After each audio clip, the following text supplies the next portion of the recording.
কাঠের জালে মাংস রান্না। আগে ভালো করে মাংসটাকে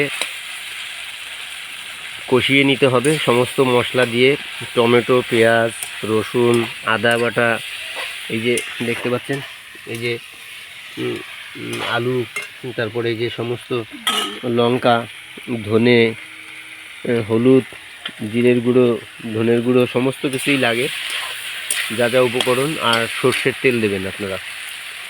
তো সর্ষের তেল দিয়ে ভালো করে এইভাবে করে নিতে হবে। কাঠের জালে মাংস রান্না কিন্তু দারুণ হয়। তো আমাদের দেখুন,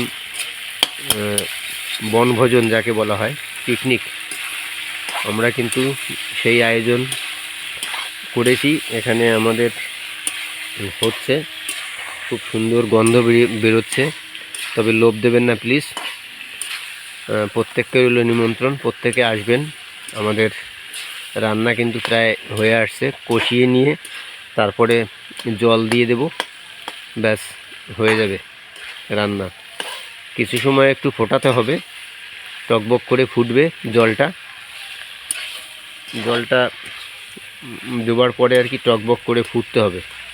ফুটলেই কিন্তু আমাদের হয়ে যাবে। সব কিছু দিয়ে শুকনো লঙ্কা আগে ভেজে রাখা হয়েছে,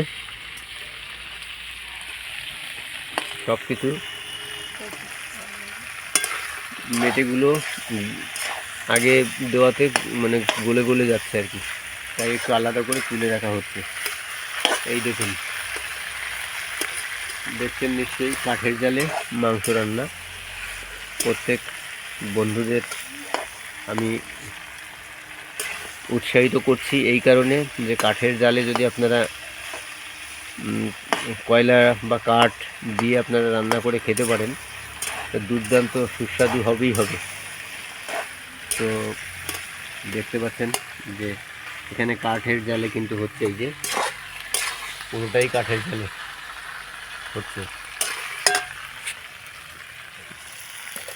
প্রত্যেকে দেখছেন সেই ব্যবস্থা আমাদের করতে হয়েছে, সব মশলা দিয়ে তারপরে ভালো করে, ওই যে দেখেছেন, নেড়ে চেড়ে জল দিয়ে একটু আগে মাংসটা কষানো হচ্ছে সমস্ত মশলা দিয়ে।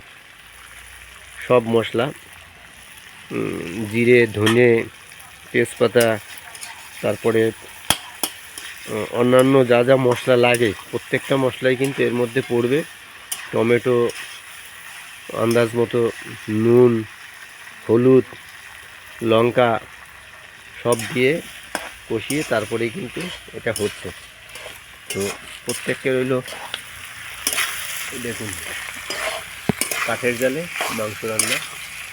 ধন্যবাদ বন্ধুরা,